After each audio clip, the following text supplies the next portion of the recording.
Today's next conversation is with Denver Mayor Mike Johnston, who is back specifically to talk about his Vibrant Denver bond, which goes before voters. Election day is tomorrow, the day after we are recording this. Welcome back. Thanks for having me. You've literally gone door to door talking to people about the Vibrant Denver bond. I have.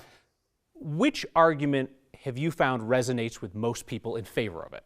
Yeah, I think what people care the most about is this supports the everyday infrastructure you rely on in the city. It supports roads, it supports rec centers, libraries, parks, safe crosswalks to school, all the things that are not always sexy things, but they're things you have to have in a city. And they care that it doesn't increase taxes, and they care that it creates jobs in a time when the economy is uncertain. So I think those are the things that are resonating the most for folks when they find out helps my neighborhood, doesn't raise taxes, and makes jobs in the city. That's people get to yes.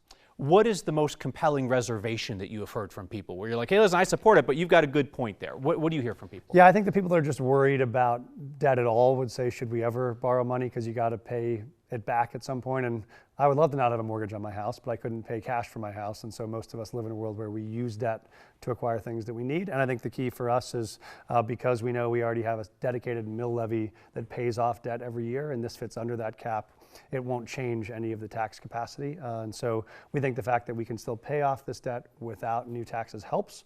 But there are some folks who just in this economy we know are nervous. But if people voted this down and they vote down the next one, they vote down the next one, eventually there would be a tax decrease. Yeah, in about 17 years. So I just had our CFO run that for us. It's about 17 years of current debt payments we have already structured before. And then after that, it would take a change of the city charter to reduce the mill levy. So it would take a great deal of council plus public action plus 17 years before it. So it would be no more bonds for 17 years. We could entertain the chance to do that. But for now, I think people care most about making sure these things get up and built more quickly.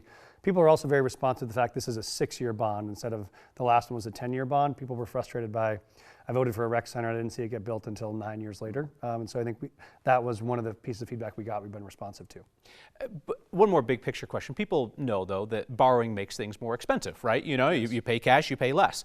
Why not go after just a few high priority items and pay cash for them as opposed to borrowing? Yeah, I think the challenge is, we have $6 billion of capital improvement needs around the city. And when we had the more than 7,000 Denverites who gave us ideas, they had a list about $4 or $5 billion long. So there are a lot more things we want to still do we couldn't do in this. The key is, I use the example, this is like the honey-do list you have a week. Saturday, you get to knock out 10 of them and get yourself ahead for the next week.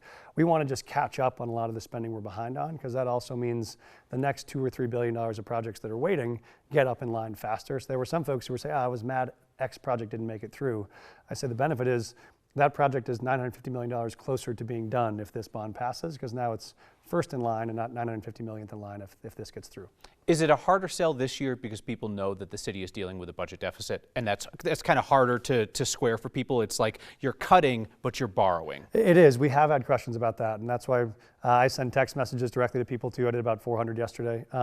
People will say, wait, but how is this possible? We both have a deficit at the city, but we invest in the bond. And what I share is obviously totally different pockets of dollars. There's not a single dollar in this bond we could ever use to pay a city employee or support a program. Those are all general fund dollars, but you use these to catch up on the capital projects you got to get done. This is like blowing out your sprinklers at your house. It's different, and you got to do that to take care of making sure you don't have them rupture and you pay a much higher price. So we make clear no relation to general fund, no relation to any of our other budget issues. But in fact, in these moments when you have a budget crisis, what you want to do is both cut costs. You also want to drive revenue, and the ways to drive revenue is to invest. So 10,000 new jobs, of 10,000 more people paying income tax, that is good for the city. That is good for sales taxes. So we think this does help drive the city's recovery, even while people are worried. Denver voters have historically been pretty supportive of these bond packages. The recent exception was Mayor Hancock's proposal for an arena at National Western. Yes. Did you and your team learn any lessons from that failure?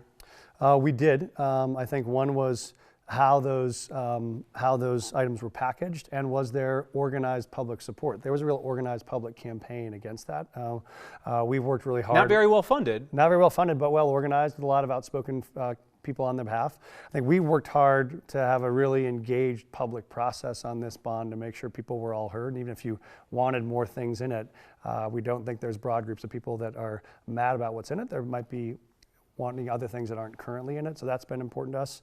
And I think the other one is just making sure that we are never taking anything for granted. We're working hard to be out there knocking doors. We've sent about 600,000 texts. We've knocked about 5,000 doors. We'll probably do 30, 40,000 phone calls. So we are not slowing up at all or taking it for granted. I don't think there's ever been public polling on this, but one thing I was always curious about with the failure of Hancock's arena bond is whether people voted against it because they didn't like the project or they voted against it because they didn't like him. So here's my question to you about this year's bond. Is it fair for Denver's voters to use this bond package as a referendum on how they think you're doing as mayor? I think this is not about that. I think this is about what are the key things you want to get done in your neighborhood, and do you want there to be a safe crosswalk to school in your neighborhood? Do you want your rec center to have air conditioning? Do you want to have a library in your neighborhood? Do you want to make sure the bridges in and out of your neighborhood are safe? I think those are really the baseline questions. They're going to have some things they agree with me on, some they disagree on, but I hope this is really a simpler in some ways and a bigger question in some ways on how they feel about the rest of the city. It's, do they want these intensely local investments? And that's where we find over and over people say, yes, they do.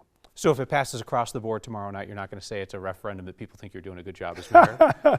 Well, I don't know what decisions they'll make. I think that people will make them for different reasons. There are some folks who say yes because we believe in what you're doing. Some that say yes because I care about the Denver Children's Advocacy Center that provides services for kids who are coming out of child abuse. So we think it's all combined with the vision we've shared for the city, but we think there are big parts of the city's vision, like homelessness or public safety or affordable housing, that are not the central pieces of this bond, but we think it's tied in the broader picture. So I'm sure part of that will influence it, but I think we've really tried to stay focused on what are the nuts and bolts components of this bond that we think make your neighborhood a better place. So you don't view it as a referendum on your leadership of the city? I did not bring it as that. I brought it as what I think the city needs. I know voters will decide what they think their priority is, but we've brought it as we've heard overwhelmingly from the communities what their desires are, what the needs are, and a lot of it was focusing on these core public services in your neighborhood. And so I think while there's a lot of federal chaos happening right now, we've had to get pulled into some of those federal battles. I think this is about controlling our own destiny and focusing on the resources in our own city. If this isn't a referendum on your leadership, what opportunity do voters have to weigh in and tell you whether you're on track or off track? Oh, I think they have the chance to tell me that all the time. I mean, I do public events probably 10, 15, 20 times a week where I'm out getting that feedback, talking to people. I've been knocking doors, getting just that feedback. And so one of the reasons I like knocking doors on the bond or texting or calling people is they can say, hey, we got an issue on our street right now, the street sweeping, and the trash pickup is on the same day. So we can't get street sweeping and trash out at the same time. That was my conversation on Saturday. So I try to make myself available for all of those pieces of feedback. And I think you can have frustrations about certain things, right? You want the compost bins to get out faster. Great, we'll work on that. It doesn't mean that you need to be against the whole vision for the future of the city, which I think is what this bond is about. And so I'm hopeful people on the balance will see this as part of a positive vision for the city's going that we want to be a part of together. You faced scrutiny on a couple of counts recently, kind of broadly lumping them together. You faced scrutiny over the idea of secrecy, the Park Hill Golf Course land swap deal that changed without council and the public knowing it, the millions of dollars in back rent at the Denver Post building that your administration knew about before council and the public knew about it, and also you faced scrutiny here on this program for some false and misleading claims that you made about how the flock surveillance system works. Here's the question. Is there any chance the decisions that you faced scrutiny for recently are going to imperil this bond project, even though they have nothing to do with it? I don't believe they should, and I'd love to talk about each of those issues separately. I mean, we run a city with 15,000 employees and 27 agencies, and we have to make executive decisions every day about programs and projects and people that are not meant to be part of the council process. We have to run a city every day. It wouldn't be reasonable to do that. What we do try to do is negotiate the best possible deal for taxpayers every day. I think we've done that both on the Park Hill Golf Course as well as on the plan for a surveillance system that both protects privacy and protects public safety. And so those are the decisions we have to make every day. But I think people will raise that. They'll say, I'm excited about the bond. I have questions about what the long-term plan on homelessness is. Great. What do you tell those folks?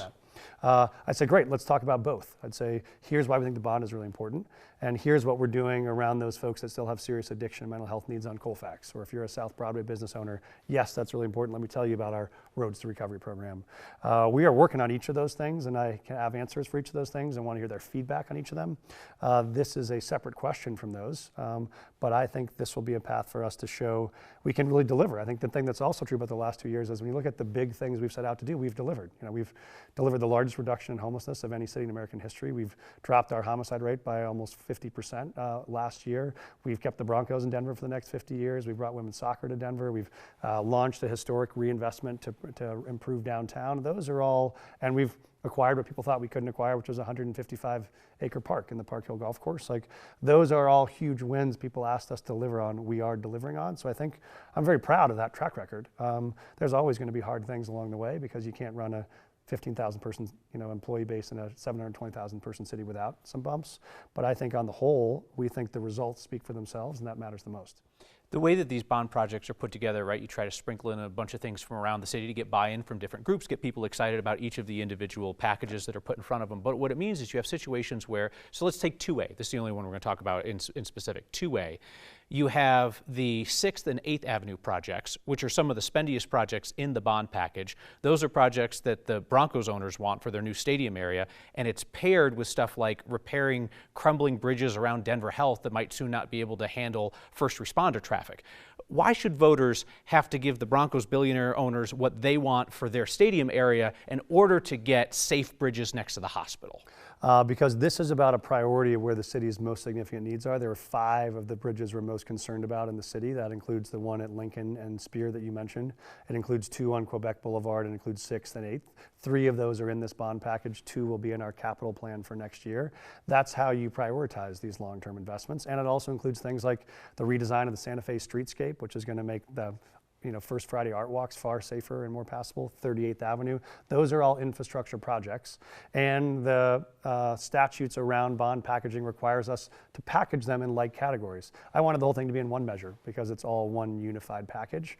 But it includes things like the Marion Underpass, which is going to help Globeville, Elyria, Swansea stay connected so we can build affordable housing and community ownership in that site. Those are all part of infrastructure for the entire city, but important to know, none of that changes the fact that the Broncos will pay for all of their stadium and their land on their own. Whatever happens at that site is going to have connectivity. There are folks in Denver you can find who were trying to do development at that site 6-8 years ago, long before I was mayor, and were worried about connectivity. There is a light rail stop there to make it a transit-oriented development site. We want to do that. That package has got to get fixed, and you got to make sure bridges don't have single fracture points like 6th Avenue does. Last question on the bond. When we think about stuff that appears to be public safety related, like that Spear and Lincoln Bridge, is there anything in the package where you've looked at it and said, you know what, if this package fails, we've got to prioritize it and we've got to do this, even if voters don't like the other stuff that's attached to it? Is there anything like that in the bond? I mean, I look at it from a different perspective. There are 30 things I wanted to have in the bond that I think are mission critical that we don't have funded right now. So I don't have things, and that's why this informs things like the capital plan we built for next year. The bridges on Quebec we wanted in the bond. They weren't ready yet because we had to get a deal with Union Pacific Railroad to get access to easements. And so we have a whole list of things we want to get done beyond this bond, but I view all of the things in this bond as critical right now and as top priorities for residents. They weren't all my top priorities, but they were top priorities of neighbors and communities and nonprofits and council members who jumped in. And so I think if they don't pass, we would have to step back and reprioritize all of those and figure out where we would find the resources. It would be a lot slower and a lot more scaled back than what we have, so that would be hard decisions to make. But this is why we're fighting so hard, is we think this whole package matters. And the residents who came together, more than 7,000 folks who weighed in, the 50 public meetings, those are people who helped craft this to say, of all the things we want to do, these are the most important. And so I'm standing by their decisions to get these done. I do this to you every time, but I actually have one more question on the bond. Sure, it's okay. What's success? Do they all need to pass, every portion of it to pass, or would you say if we get a majority of them, that's a success? What's a success on election night? Oh, I'd like to see all of them pass. I always shoot for the fences. We want to be able to deliver all of them because they are all important. And as you know, there's rec centers and libraries in here. There's potential for housing in here. But if you can't get to those housing because the streets or bridges aren't safe, or you don't have public parks around those places to be able to make them vibrant for folks to live in, they all come as part of a package. So we really need them to move as a package. That's why I wanted them to be one measure, as I think they are designed to be integrated, and we want to see them all go together. One last ballot question to wrap up here. 310. Yes. So that is Denver's opportunity to decide whether they want to keep the ban on flavored tobacco products that passed through council, had your support, but now voters are going to decide, and they're going to decide whether to keep or repeal that ban. You support keeping the ban in place? I do. Okay. So does billionaire Michael Bloomberg. He has now invested close to $5 million in this ballot I referendum. just learned that from you 30 $5 seconds million, ago. yeah. And we should know he also gave to your campaign Yes. when you ran for mayor. He certainly is not the only out-of-state billionaire who is very invested in your candidacy and your causes here in the city. So my broader question, how much influence should out-of-state billionaires have in Denver politics? Yeah, I mean, I've not been a part of any of those decisions to fund that measure. As you can imagine, there have been measures that I pushed that they have not funded. They didn't fund our affordable housing measure, didn't fund some of our early childhood measures. So sometimes they make investments on their own priorities. Public health and tobacco prevention has been a major priority for them. So they invest in that wherever it happens. That was unrelated. That was not my measure to bring or to deliver. The council members led that. And so I think that's a decision they make independently and council members make independently. Does it make you uncomfy that we've got an out-of-state billionaire that's kicked in $5 million? He's basically the sole funder of this? I think if you look at probably who's spending on the other side is tobacco companies. And so I think where they try to level the playing field is if you have major tobacco companies who have an interest in making sure more and more kids pick up tobacco at age 16 or 17, I think they want to try to level the scales. And so if they think they can level the scale on behalf of kids who will not pick up tobacco addiction, I think that's a place that they feel like is a just cause. So I think probably you also know that small business owners are spending against this. The tobacco companies have kicked in some, but I think it's small business owners that have raised the most, and they don't raise anything like the Bloomberg money. I mean, he's swamped the other side in money. But is there any discomfort in an out-of-state, very wealthy person pumping that much money into a pet cause? I mean, that's a big investment. I think that is the way our finance system is set up, as you can pick causes individually, you can back them. That happens in issues around the country. I think most often you have folks weighing in on the sides of corporations. So the fact that there's someone weighing in on the side of children, I think is not a terrible thing to have balanced the scale, but that's not a decision I make. That's a decision they make based on their own priorities. Mayor Mike Johnston, appreciate your time, and we'll chat again soon. Thanks for having me. All right. Thank you. You betcha.